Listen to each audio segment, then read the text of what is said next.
টাকা সাদা করার সুযোগ সেখানে রাখা হয়েছে এই বাজেটে। আমরা মনে করি যে কালো টাকা সাদা করার সুযোগ রাখা উচিত ছিল না, বা আমাদের আকাঙ্ক্ষা ছিল যে ধনী গরিবের যে আয় বৈষম্য, সেই আয় বৈষম্য কমে আসবে। কিন্তু এই বাজেটে আমরা সেই আয় বৈষম্য কমানোর এমন কার্যকর উদ্যোগ দেখিনি। কালো টাকা সাদা করার সুযোগ সেখানে রাখা হয়েছে এই বাজেটে। আমরা মনে করি যে কালো টাকা সাদা করার সুযোগ রাখা উচিত ছিল না, বরং ব্যাংকের উপর যে নির্ভরশীলতা সেটি অব্যাহত রয়েছে, আগের আমলের মতোই সেই ধারাবাহিকতা রয়েছে। যেহেতু আগের যে অর্থনৈতিক কাঠামো, যে লুটপাটের অর্থনীতি এবং ঋণগ্রস্ত অবস্থা ছিল, সেই অর্থনৈতিক বাস্তবতায় সরকারকে পরিচালিত হতে হচ্ছে এবং বাজেট প্রণয়ন করতে হয়েছে। ফলে সেই কাঠামোর ভিতরেই এই বাজেটটা প্রণয়ন করা হয়েছে এবং সেই আগের অর্থনৈতিক কাঠামোর অনেক ছাপ এই বাজেটের মধ্যে দেখা যাচ্ছে। আমরা এই গণঅভ্যুত্থানের মধ্য দিয়ে তৈরি হওয়া যে নতুন বাংলাদেশ, সেখানে আমরা ভেবেছিলাম বা আমাদের আকাঙ্ক্ষা ছিল যে ধনী গরিবের যে আয় বৈষম্য, সেই আয় বৈষম্য কমে আসবে।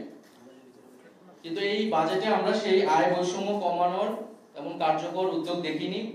করদাতার সংখ্যা যেটি পূর্বে ছিল সেটি বিদ্যমান রয়েছে এবং যে সকল ব্যক্তি বা প্রতিষ্ঠান কর ফাঁকি দেয় তাদেরকে করের আওতায় আনার তেমন কার্যকর পদক্ষেপ আমরা দেখিনি। এর ফলে নিম্নবিত্ত এবং মধ্যবিত্তের উপর যে চাপ ছিল, করের চাপ, সেটি কিন্তু অব্যাহত থাকবে। কিছু পণ্যের, নিত্য প্রয়োজনীয় পণ্যের কর কমানো হলেও আমাদের কিন্তু তাদের উপর যেই চাপ, সেই চাপ কিন্তু গুণগতভাবে আসলে কমবে না। দ্বিতীয়ত আমরা বলছি যে এই জুলাই গণঅভ্যুত্থান শুরু হয়েছিল বেকার সমস্যা থেকে, কর্মসংস্থানের আন্দোলন থেকেই কিন্তু এই গণঅভ্যুত্থানের সূত্রপাত।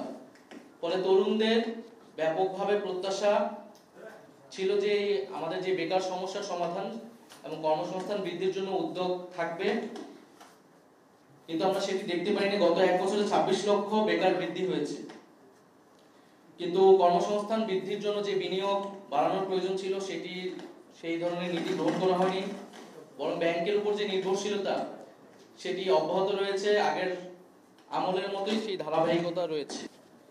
আরেকটি গুরুত্বপূর্ণ বিষয় হচ্ছে যে প্রবাসী শ্রমিকদের বিষয়ে আমরা চেয়েছিলাম যে তাদের প্রতিও সরকারের নজর থাকবে এই বাজেটে, কারণ এই অর্থনৈতিক ভঙ্গুর অবস্থা থেকে কিন্তু রেমিটেন্স, প্রবাসী শ্রমিকদের যে রেমিটেন্স আমরা পাই তাদের থেকে, সেটা একটা গুরুত্ব বহন করে এই অর্থনৈতিক ব্যবস্থার উন্নয়নের জন্য।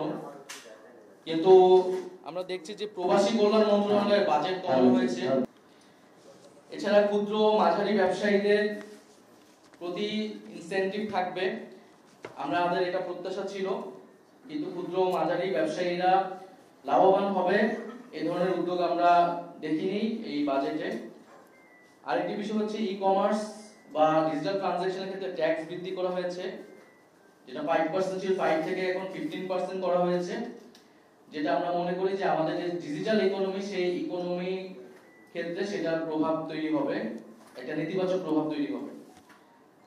আরেকটি বিষয় যেটা সবাই বলছে যে কালো টাকা সাদা করার সুযোগ সেখানে রাখা হয়েছে এই বাজেটে।